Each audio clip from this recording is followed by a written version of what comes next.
Welcome to the DMF. I'm Justin Younts. This is part 7. Yeah, and I'm a huge some of my friends disagree with me on this, but I'm a huge proponent of the vomit draft and Yeah.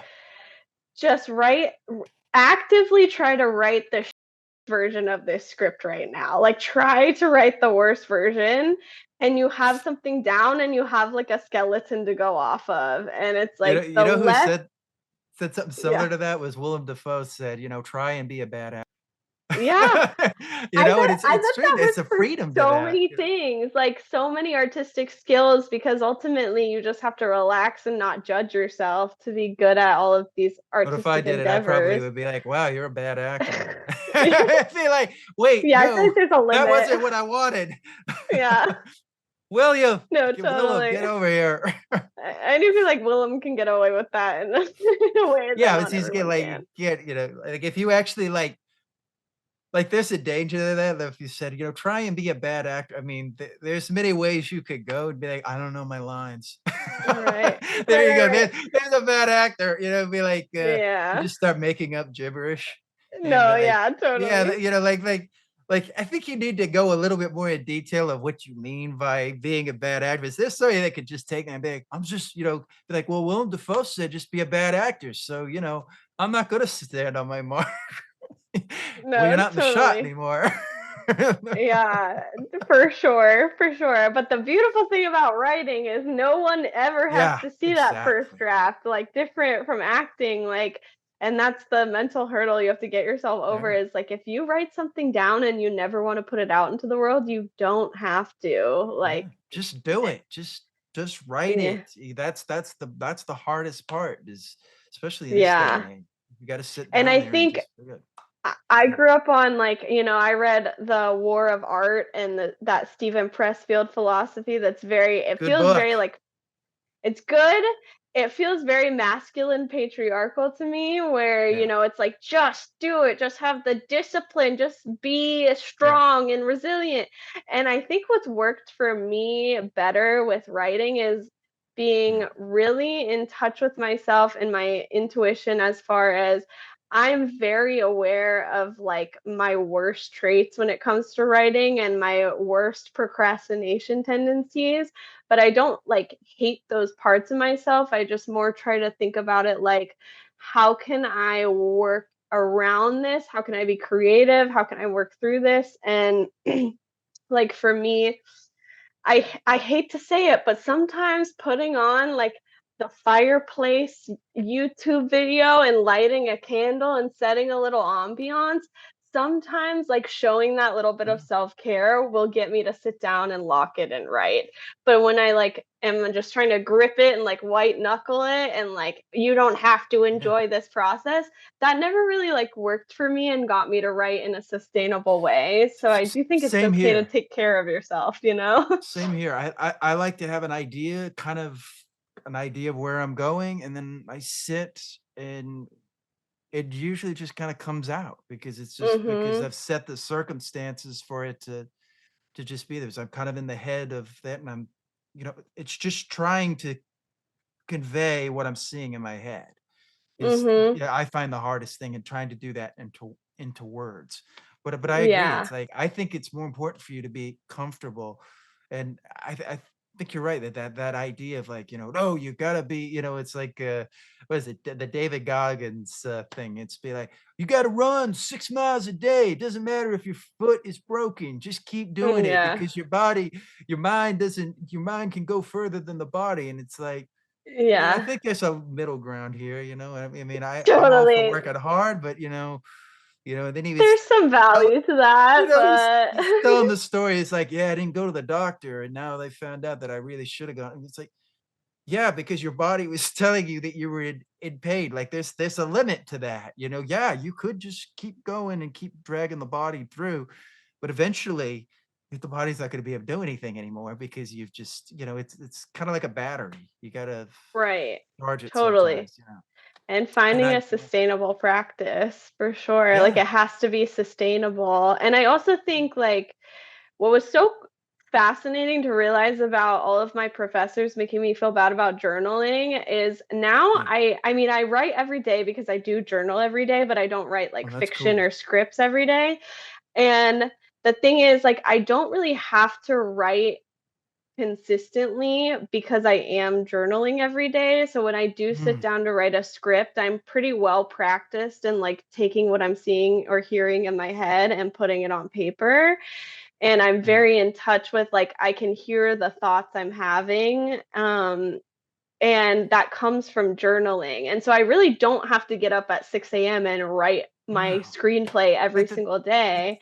it's this It, stupid thing of like saying that you got to eat 6 meals in a day. It's like it's the food. It's the quantity of the food. It has nothing to do with 6 meals. It's not magic because it's 3 meals. You might be more full here, and hmm. there's little things like that. But it's the same thing what you're saying. Like, you got to get up at 6 a.m., 5 a.m. Was it The Rock would always do that? He'd be like, I'm getting up 5 a.m.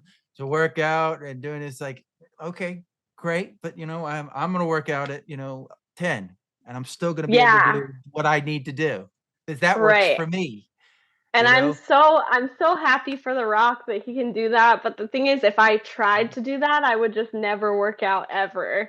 But if yeah, I'm it's like, not gonna "Oh, work I for can work out at 10 a.m.," then you. then I'll work out a few days a Yeah, week, and that's enough yeah, for yeah. me, you know? It's like when people say, well, if you're just reading nonfiction, then you're not reading. Or if you're reading fiction, you're not reading. It's like these made up rules that don't mean anything. Mhm. All they do is divide, like your teacher saying, "Oh, you got to get up at 5 a.m." Or you're not. It's like the whiplash thing. He's like, well, Mhm. if he couldn't handle my pain, then I guess he wasn't good enough. And it's just like Mhm. that's really, you could have potentially ruined that guy, and he could have got, like, I always wanted to see like what happens, like they had this whole continue. You've seen Whiplash, at the end there Yeah. where they're doing everything, and like they're kind of like friends at the end there, and it's like, how did that conversation end afterwards? It's like he Sure. almost humiliated him in front of the whole world, but he rose above it. So is it like, well, bygones speak bygones. I mean, he's just gonna be like, hey, we had this moment, we're gonna go off, but I still hate you. Yeah. Totally. Totally. um, No, Sorry, I for got stuck on that. sure. Yeah. The last thing I wanted to ask you about is, yeah, you've done other arts. It's like you do pottery and you do painting. Talk a little bit about that, and then we will go to my esteemed inside the actors studio questions that I've come up Oh, with. hell yeah. Um, yeah, I mean, I've found like the older I've gotten, like I just find that all when you're an artistic, creative person, all art kind of feeds into each other. So there were times where like I was really at the beginning of let's see, at the beginning of 2024 in January, I had gone through a lot in December, and Mm, I was really feeling a lot of imposter syndrome around film and feeling like I mm, like couldn't make a film on my own, and I was feeling really burnt out in film. So I enrolled in a pottery class at our cultural arts center, and just like I needed to be creative, but I needed to do something that was as far from film as I could possibly get. And then it was so therapeutic. Like I recommend pottery to anyone because you're just playing in mud and it's so yeah. tactile and it's very meditative. But it was like it really like healed me in a way that by the end of this 8-week course, I was sitting there like making a vase, and an idea for a short film just like came to me because I wasn't thinking about it. And I got this like spark of inspiration. And for the first time, I felt excited about film after feeling really burnt out about it. So I always think it's been really good for me to pursue as many different like art disciplines as I can because they kind of just all feed into each other and inspire each other. And I think painting is like so meditative. I could sit there and go into a flow state for like 4 hours painting, Yeah. and it's really, really I think because it's tactile, but you're also really zeroing in on these tiny shapes in front of you, and There's something about it that just really puts me into a flow state. And I realized, like, I started taking some painting classes in January, February.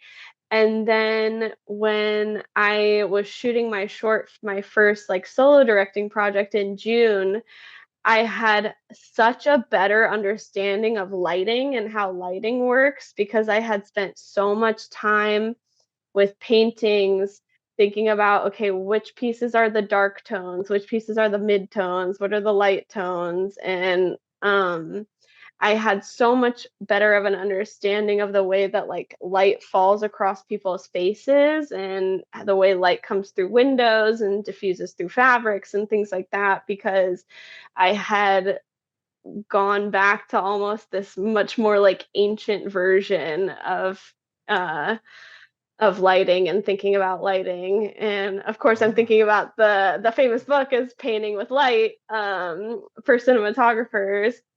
oh yeah, um right.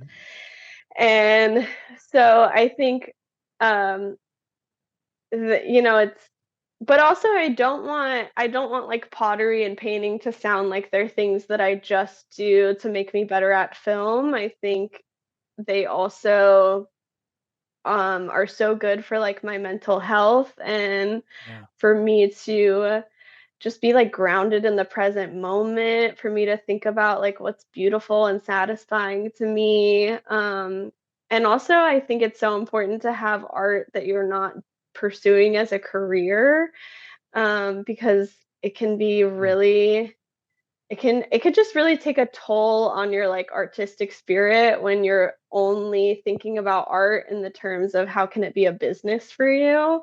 And so yeah, I think I was also really pulled to pottery in particular because I knew it was something that I never wanted to like turn into a business. And so it can literally just be fun. It doesn't have to be good. And there's something that's just so liberating about having at least one artistic discipline that's just for your pleasure. You don't have to be good at it. It doesn't have to be productive in any other way than it gives you like rest and a feeling of like feeling grounded in your body in the present moment. interesting. Hmm. That's Yeah. great. I love that. I'm already getting in a meditative state just listening to you talk about it. That's I awesome. love doing different art things, but yeah, painting and Great. pottery are so nice because they're so tactile. Yeah. Yeah. I don't know. You kind of inspired me. I'm gonna have to go. Please like, share, and subscribe. Thank you for watching.